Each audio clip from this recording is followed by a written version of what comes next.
السلام علیکم ورحمۃ اللہ وبرکاتہ۔ تو تمام ویورز کو خوش آمدید ہمارے آج کے قرآن کلاسز سیشن نمبر 34 کے اندر انشاءاللہ تعالی العزیز آج ہم سورہ بقرہ کی آیت نمبر 35 کو کور کریں گے۔ تو بسم اللہ الرحمن الرحیم۔ وَقُلْنَا يَا آدَمُ اسْكُنْ أَنْتَ وَزَوْجُكَ الْجَنَّةَ وَكُلَا مِنْهَا رَغَدًا حَيْثُ شِئْتُمَا وَلَا تَقْرَبَا هَٰذِهِ الشَّجَرَةَ فَتَكُونَا مِنَ الظَّالِمِينَ۔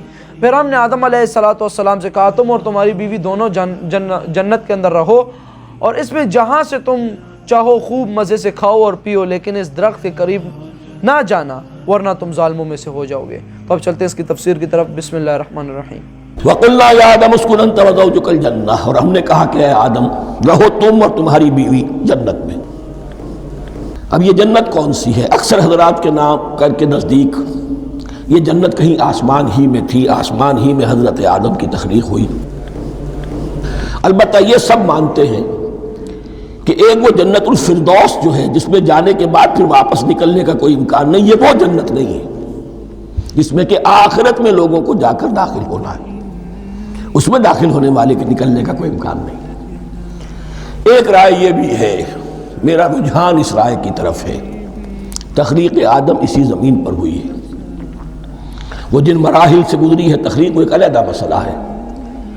بائیولوجی اور وحی دونوں اس پر متفق ہیں کہ مٹی سے، کرسٹ آف دی ارتھ سے انسان بنا ہے، اس پر اتفاق ہے، قرآن کا بھی اور بائیولوجی کا بھی، جدید علم الحیوانات کا بھی، علم الحیات کا۔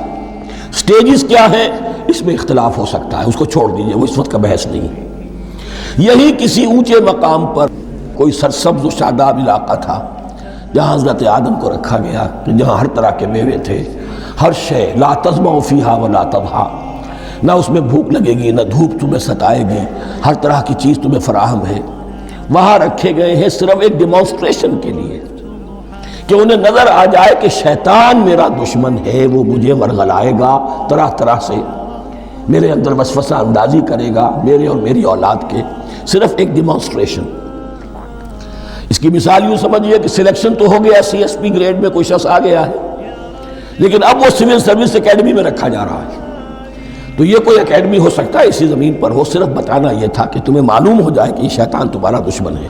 اس لیے کہ اس میں جو ایک لفظ حبوط کا آ رہا ہے، وہ حبوط صرف ایک ہی معنی میں نہیں ہوتا، دوسری معنی میں بھی ہے۔ واللہ عالم، یہ چیزیں پھر متشابہات میں رہیں گی، اس لیے ان کے بارے میں کوئی ایک رائے دوسری رائے، اس کے لیے ذہن سے، عقل سے بات کر کے ایک یا دوسری رائے اختیار کر سکتے ہیں۔ وَقُلْنَا يَا آدَمُ اسْكُنْ أَنْتَ وَزَوْجُكَ الْجَنَّةَ، اور ہم نے کہا کہ رہو اے آدم تم بھی اور تمہاری بیوی بھی باغ میں، اس باغ میں، الجنہ اس باغ میں، گویا کہ اشارہ کیا جا رہا۔ وَكُلَا مِنْهَا رَغَدًا حَيْثُ شِئْتُمْ، اور کھاؤ اس میں سے با فراغت جہاں سے چاہو، ہر طرح کا پھل ہے کھاؤ۔ وَلَا تَقْرَبَا هَٰذِهِ الشَّجَرَةَ، یہاں پہ اس درخت کا نام نہیں لیا گیا، اشارہ اس درخت کے قریب مت جانا۔ فَتَكُونَا مِنَ الظَّالِمِينَ، تو تم ظالموں میں سے ہو جاؤ گے، تم حد سے گزرنے والوں میں سے ہو جاؤ گے۔ اب اس کی بھی حکمت سمجھیے کہ چونکہ ڈیمانسٹریشن کرانی ہے کہ تمہیں کسی چیز سے، ہزار چیزیں مباح ہیں دنیا میں، چند چیزیں پینے کی حرام ہیں، اب تم اگر ان ہزار مباح چیزوں کو چھوڑ کر حرام چیز کو پیتے ہو تو یہ تمہارا اختیار ہوا، جبکہ اللہ تعالیٰ نے مباحات کا دائرہ بہت وسیع رکھا ہے۔ جس سے چاہو چند رشتے ہیں جو بیان کر دیے گئے، یہ حرام ہے، محرمات ہے، ابدیہ ہیں، ان سے تو شادی نہیں ہو سکتی، باقی کسی مسلمان عورت سے دنیا کے کسی کونے میں وہ شادی کر سکتے، کروڑوں کے آپشنز آپ کے لیے خالی کھلے ہیں، لیکن پھر بھی انسان شادی نہ کرے، زنا کرے، یہ گویا کہ اس کی اپنی خباثت نفس ہے۔